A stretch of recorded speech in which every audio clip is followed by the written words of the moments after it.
Hola, ¿cómo están nuevamente? Bienvenidos, un gusto estar aquí con ustedes ya en la cuarta emisión de la materia. En esta instancia vamos a trabajar los conceptos y la tercera actividad básica del gerente, que era la de dirigir. Y vamos a estructurar la presentación en dos partes, esta emisión. La primera va a ser todo lo que está vinculado a las personas y su mente, cómo es el funcionamiento y cómo las personas procesan la información para poder comprender cuáles son las cosas que tiene que saber el gerente a la hora de conducir un equipo de trabajo y dirigirlo. Y la segunda parte tiene que ver con el armado de equipos en concreto y cuáles son las consideraciones que tenemos que tener a la hora de hacerlo. Vamos a comenzar con la primera parte, que es las personas y su mente. Y para comenzar con esto, yo ahora les voy a mostrar una imagen y a mí me gustaría que ustedes se tomen 5 segundos para pensar una pregunta que le voy a hacer.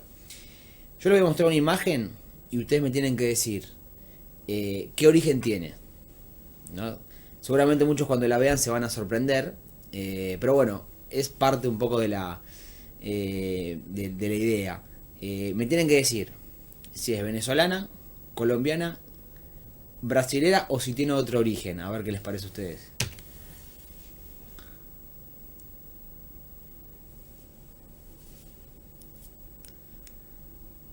Bueno, la imagen es un poco fuerte, a priori parece. Bueno, espero que hayan elegido bien. Les comento que en realidad no es ni venezolana, ni brasilera, ni colombiana, sino que es polaca. Ahí se ve la imagen completa. No es más ni menos que un chacinado polaco, muy rico, muy sabroso. Acá en la Argentina no se consigue mucho. Pero bueno, es risueño, ¿no? Este tipo de presentación. Seguramente más uno de ustedes debe estar sorprendiendo. Otro, a lo mejor, esta imagen ya la habrá visto. En realidad, yo se la tomé al médico veterinario Juan Uccelli, que es uno de los referentes del sector porcino en la Argentina, en una de sus presentaciones. Pero está buena para comenzar a entender cuál va a ser el alcance de esta emisión y cuál va a ser el alcance del módulo que vamos a estar trabajando en la materia. En realidad, ustedes, fíjense, yo a ustedes les hice una pregunta, les mostré una imagen y seguramente todos pensaron, ¿no? Lo que están pensando ahora, que era esa imagen. A lo mejor se pensaban que era a una persona en una situación muy particular, pero no era eso, ¿no? Entonces es cómico esto, pero es una realidad que tenemos que saber que existe. Y tiene que ver con qué, con lo siguiente, como podemos ver en la placa, en qué pensamos, ¿no? Nosotros cuando vimos esa imagen. Bueno, tenemos que entender que no todos procesamos la información de igual manera. Probablemente alguno de ustedes, al ver la primera imagen, se habrá dado cuenta que no era lo que parecía. Otros habrán entrado como un caballo y otros les habrá parecido algo raro, ¿no? Porque la imagen, si uno la vuelve a ver, ve que no tiene las dimensiones y la forma de lo que parecía al principio. Pero bueno, esto está bueno saberlo, que no todos procesamos la información de la misma manera, ¿no?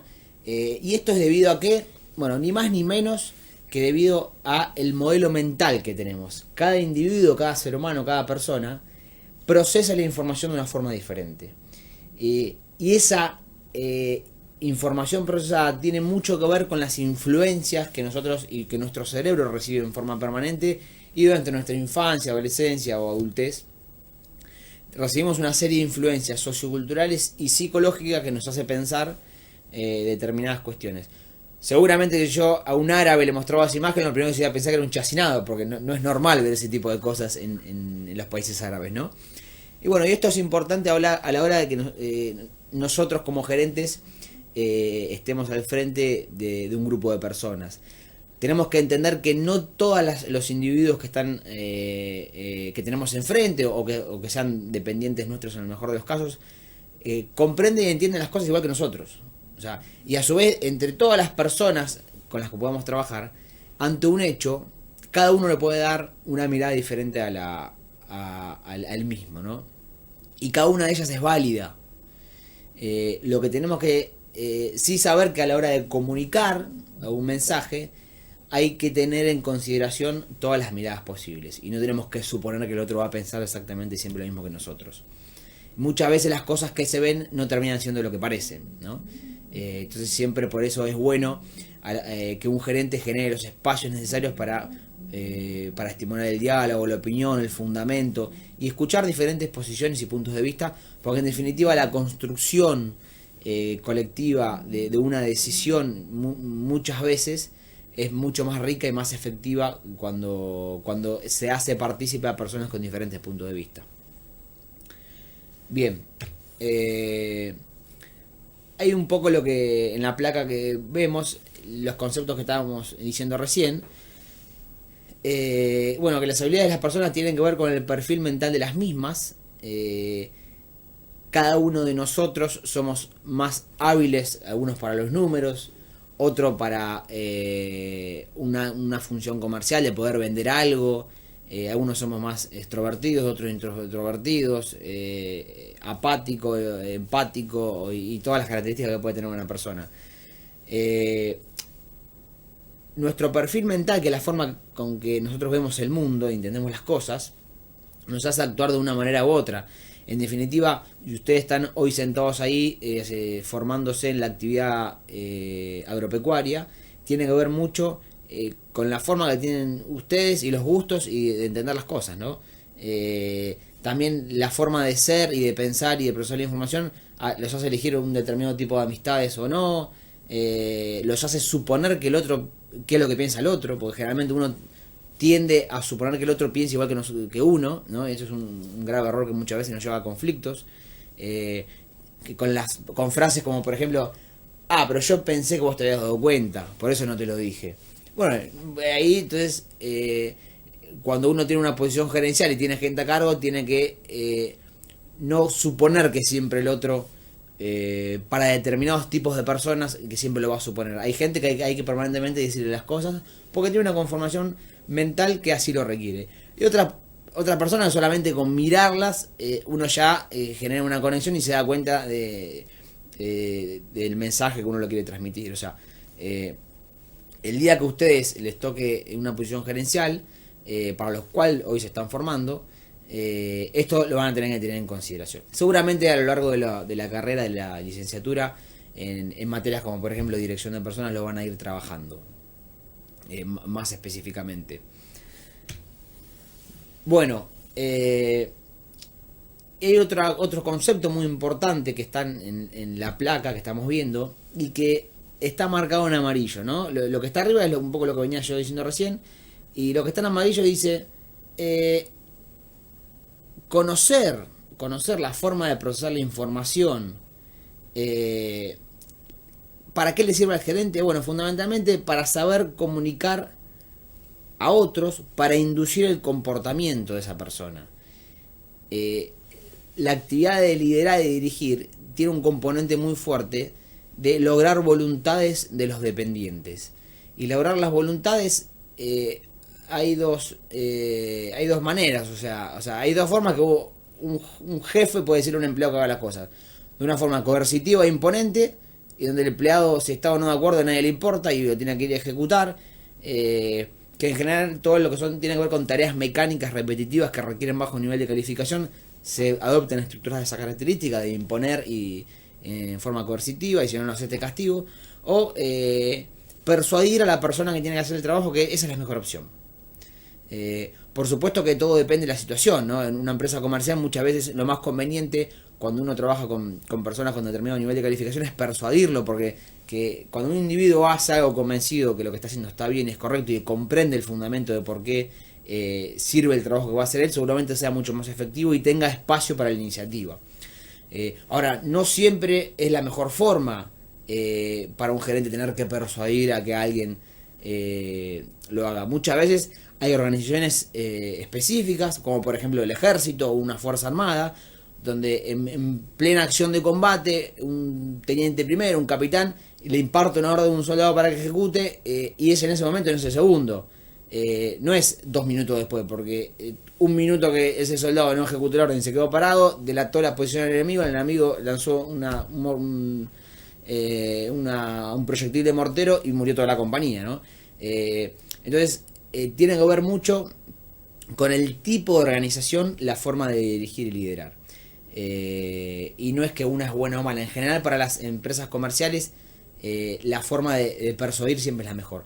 Y más para un vendedor, imagínense ustedes. O sea, un vendedor tiene que lograr la voluntad de otra persona de comprar o consumir un producto. Y ahí nadie le va a imponer nada al cliente, sino que el cliente, si no está realmente convencido de que está comprando, no lo va a comprar. Entonces, las habilidades de persuasión tienen que ver mucho. Y esto de vender también uno lo puede aplicar en términos no de venta comercial, sino de venta interna de un gerente hacia sus dependientes. De que él tiene que tratar de convencerlos de que el proyecto y la idea y que se está ejecutando es el camino correcto. Y eso va a generar una serie de motivaciones dentro del equipo que probablemente potencien los resultados. Lo que vamos a hacer hoy nosotros es trabajar sobre uno de los tantos modelos que se usan para comprender cómo es el perfil mental de las personas. Los profesionales de recursos humanos o dirección de personas son expertos en este tipo de cuestiones, pero a los administradores también les sirve conocer estas herramientas, y es fundamental, porque todo lo que tiene que ver con dirección está vinculado a esto, a entender a las personas. Una herramienta que vamos a comentar hoy en la presentación, en la emisión, tiene que ver con el perfil de Ned Herman. Ned Herman es un profesional que tiene una consultora que desarrolló un modelo a través del cual una serie de preguntas hacia las personas él puede identificar cómo es el perfil mental de esa persona. Lo que hizo Ned Herman, acá allá por los años 90, él tomó dos teorías que imperaban en las neurociencias. Podemos ver ahí en la parte superior, tomó el modelo de Sperry, que en realidad lo que dice es que nuestro cerebro está dividido en dos partes, el hemisferio izquierdo y el hemisferio derecho, que esa imagen rosa que se ve, ese cerebro, y que en realidad el hemisferio izquierdo es lo que nos da la capacidad verbal, analítica, secuencial, activo, realista, controlado. Es aquel que se halla mejor con la parte numérica, analítica, dura, las ciencias duras, las ingenierías y todo este tipo de formación, las matemáticas fundamentalmente, la física, la química, es porque tiene un perfil mucho más marcado de desarrollo en el hemisferio izquierdo. Y el hemisferio derecho tiene que ver todo lo contrario, o sea, alguien mucho más visual, intuitivo, simultáneo, receptivo, imaginativo, impulsivo. Todo lo que son las actividades de creación, de innovación, pasan de estrategia, capacidad de entendimiento conjunto y sistémico, pasa por nuestro hemisferio derecho. Esta es la teoría de Sperry, es el modelo de Sperry. Y después también tomó el modelo de MacLean, que es un modelo que figura abajo, ahí la imagen más azul, en donde la teoría de MacLean dice que el cerebro fue evolucionando a lo largo de los miles de años en tres fases diferentes. La primera fase es la que se ve más adentro, que es el color más clarito, que dice sistema reptiliano, que en realidad lo que hace ese sistema es velar por la supervivencia de la especie.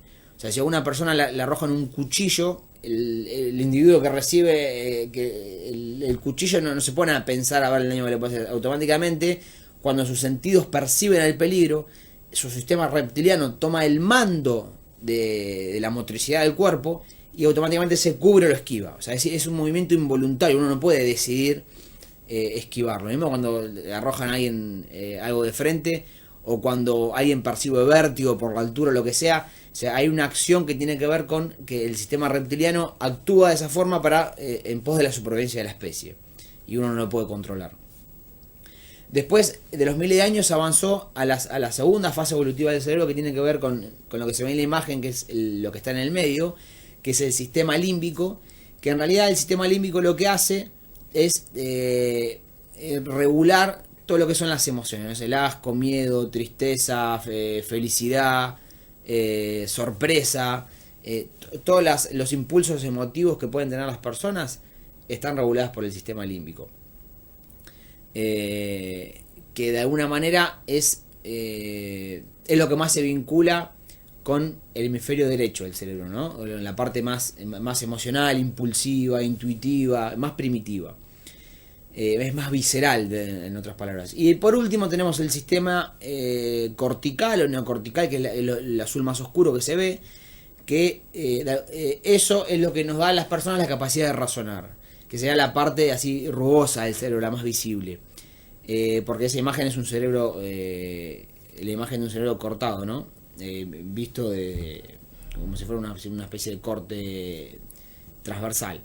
Y la parte del sistema neocortical nos da la capacidad de procesar la información, de razonar, que es lo que nos diferencia de los animales. Y podríamos decir que la expresión máxima del sistema neocortical tiene que ver con las matemáticas, ¿no? La matemática es la lógica proposicional llevada a números, que es una forma de pensar y de entender las cosas, en su máxima expresión numérica, ¿no? Donde todo se demuestra a través de números. Donde hay racionalidad pura ahí. O sea, bueno, eso es el sistema neocortical. Entonces, lo que hace Ned Herman une estas dos teorías y de alguna manera él determina que el cerebro de las personas se divide en 4 cuadrantes. El primer cuadrante está compuesto por, como se puede ver en la imagen, por la imagen azul, que es el hemisferio izquierdo de la parte frontal, o sea, la parte más cortical. Y después el verde que está abajo también es el hemisferio izquierdo, por la parte posterior, que está más vinculado a lo límbico izquierdo. Y después del hemisferio derecho, la parte frontal, lo amarillo, y la parte interna más la límbica, lo rojo. Que la parte amarilla está más vinculada a todo lo que tiene que ver con lo sistémico, con lo intuitivo, con lo estratégico, con lo musical y demás. Ahora vamos a ver. Ahí hay un ejemplo en esa imagen de los diferentes cerebros de diferentes especies, donde lo que está marcado en naranja más oscuro no es más ni menos que el sistema reptiliano, ¿no? Entonces ahí puede ver el cerebro del ser humano, donde el sistema reptiliano es más chico en proporción al resto del cerebro, y donde, por ejemplo, en el tiburón hay un 70-80% del cerebro es el sistema más primitivo. A ver, cuando el tiburón siente peligro, o sea, no piensa a ver qué hacer, actúa, ¿no? Lo mismo la rana, el ave, ni hablar. Todo a un momento de nuestra vida agarramos un pajarito y lo primero que hace es empezar a picarnos, porque su sistema reptiliano lo que hace es tratar de percibir el peligro y trata de sobrevivir y liberarse de la presa. Bueno, el gato lo mismo y demás.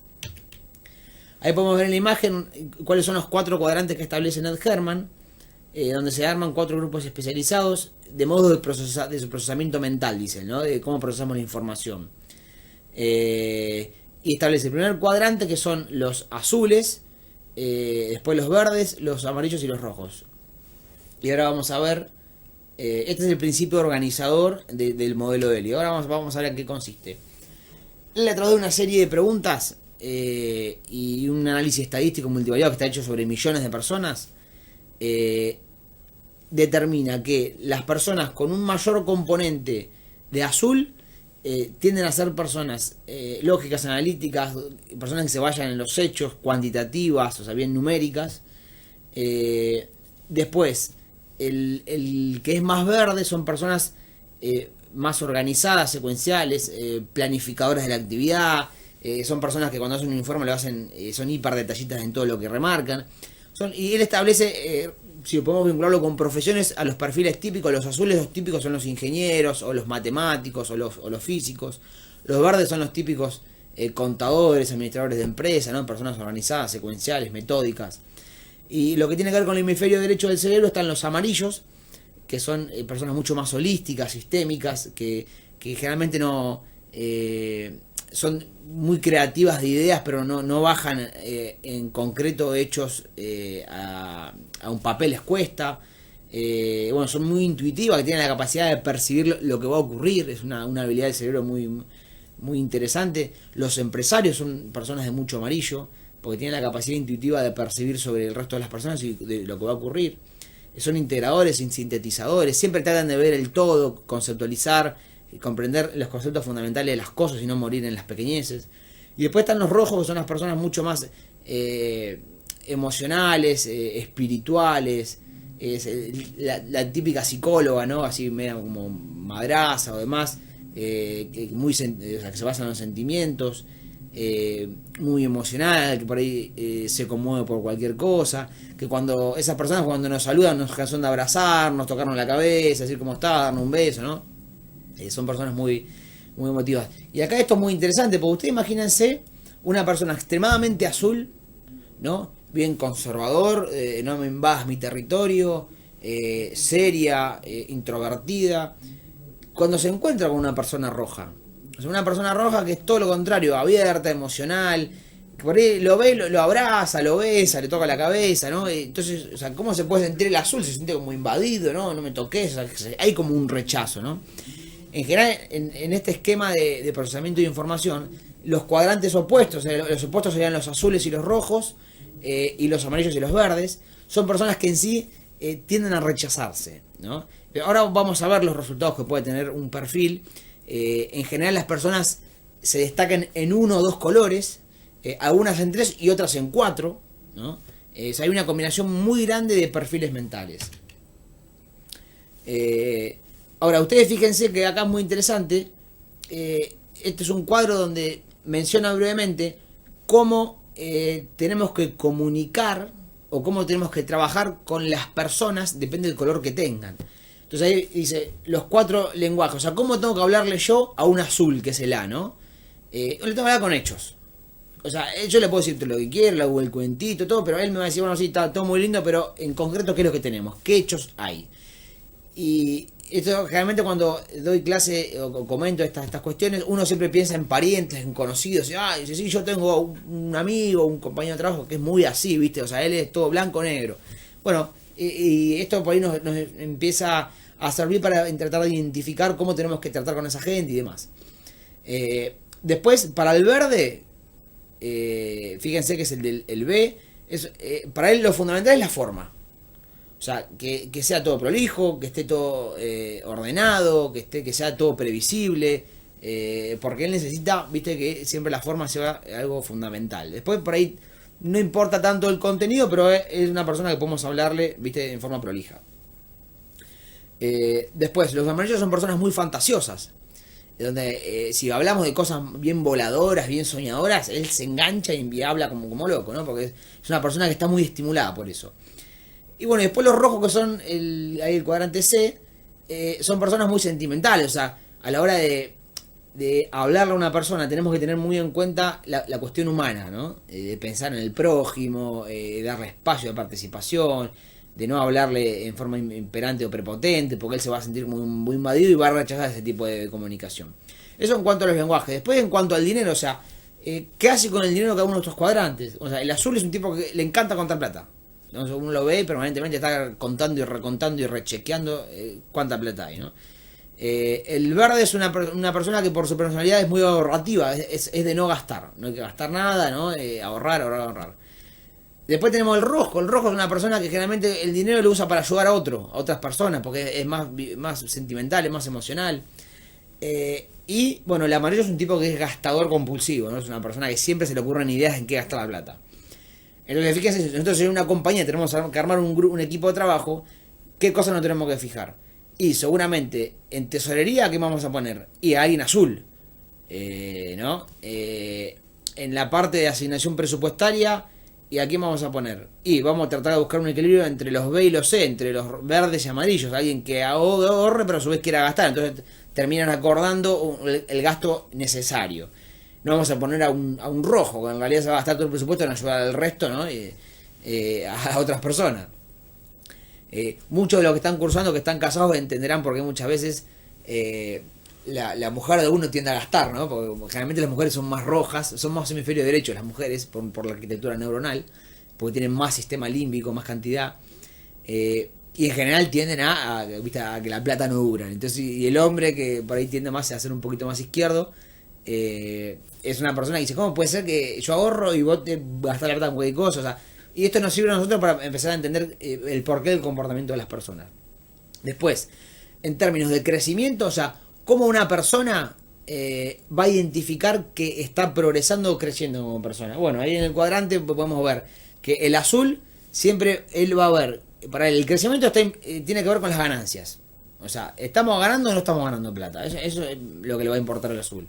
Al verde es una persona que lo que le va a importar es una persona conservadora que le va a importar tener seguridad, ¿no? Bien, una persona roja es una persona que va a estar pensando en el crecimiento en función del desarrollo y el potencial humano, y una persona amarilla que va a buscar la diversidad. Bueno, lo mismo en cuanto a la medición, ¿no? El azul cuantifica, el verde evalúa, el rojo siente, el amarillo aproxima, y en cuanto a capacitación y plan también, ¿no? Fíjense, el plan es muy importante. ¿En qué área de la empresa vamos a poner a un azul? Y seguramente en el área de finanzas, a una persona donde tenga que armar un plan táctico, un plan más a mediano o corto plazo para ejecutar la estrategia, y un verde. A una persona que piense estratégicamente en el mercado, un amarillo, y una persona que esté más trabajando sobre todo lo que es el desarrollo humano, alguien rojo. Bien. Bueno, y ahí como se ve en la imagen, un poco la evolución de cómo es la teoría de Hermann. Él parte de un modelo fisiológico, después arma la arquitectura en función de los 4 cuadrantes, arma el modelo, y ahí se puede ver cuál es la aplicación que es el resultado del perfil, ¿no? Uno ahí puede observar que hay como varios anillos en la última imagen. Estos anillos tienen que ver con lo siguiente. El anillo número 1 es uno después de la evaluación. Ahí podemos ver como hay 2 ejes con números que van del 1 al 100 cada cuadrante. Los resultados que obtenemos del procesamiento es que en cada color vamos a tener un puntaje. Entonces después unimos los 4 puntos, y por eso es que queda la imagen que se ve acá, ¿no? La imagen a la derecha, que se unen los 4 puntos y se queda un cuadrado medio deforme. Bueno, en realidad, ¿con qué tiene que ver? Con que el primer anillo, si a nosotros nos da el color en el primer anillo, significa que rechazamos ese tipo de personalidad. Cuando vemos, si a mí me da que yo rechazo, por ejemplo, rojo, cuando veo a alguien muy rojo, tiendo a rechazarlo. Entonces trato de alejarme de esa persona o voy a tener conflictos.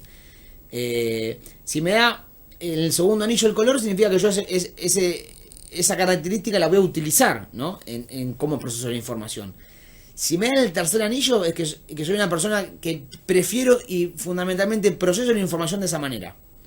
Y si me dan el cuarto anillo, que no a todos les da un color en el cuarto anillo, significa que yo ese cuadrante lo tengo muy marcado y es muy notorio en mi personalidad.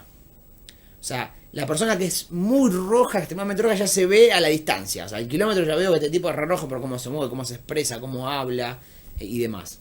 De esto se trata el cuadrante. Ahí tenemos, por ejemplo, un modelo del resultado de uno de los análisis, donde esta es una persona que es muy notorio el verde, es extremadamente notorio, y a su vez también utiliza mucho el amarillo.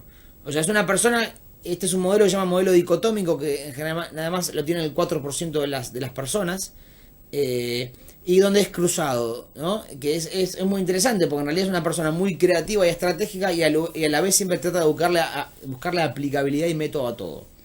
Y bueno, y también tiene bastante azul, lo utiliza, el rojo también, pero fundamentalmente el verde y el amarillo es lo que más se destaca. Ahí tenemos los típicos perfiles. Tenemos al emprendedor, que está arriba a la derecha, cuál es el perfil típico, el expresivo, el sociable, el dirigente, el controlador, ¿no? Siguiendo las agujas del reloj. Y el multidominante o comunicador es una persona que controla los 4 colores, que es el típico perfil de lo que sería director general. Ahí se pone en la imagen, ¿no?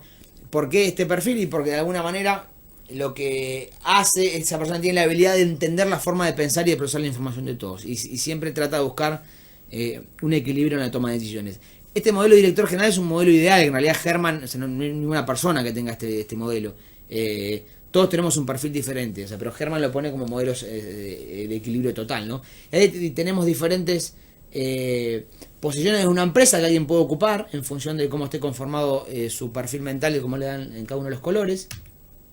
Bueno, acá tenemos cómo se expresa cada uno de los colores. Los azules son analíticos. Ellos, para expresarse, utilizan hechos reales para ilustrar los puntos, expresan sus emociones en forma abstracta. Los verdes hacen preguntas que tengan respuestas claras: a qué, quién, cuándo, dónde, pues buscan métodos, bajar a tierra las cosas, son concretos al hablar.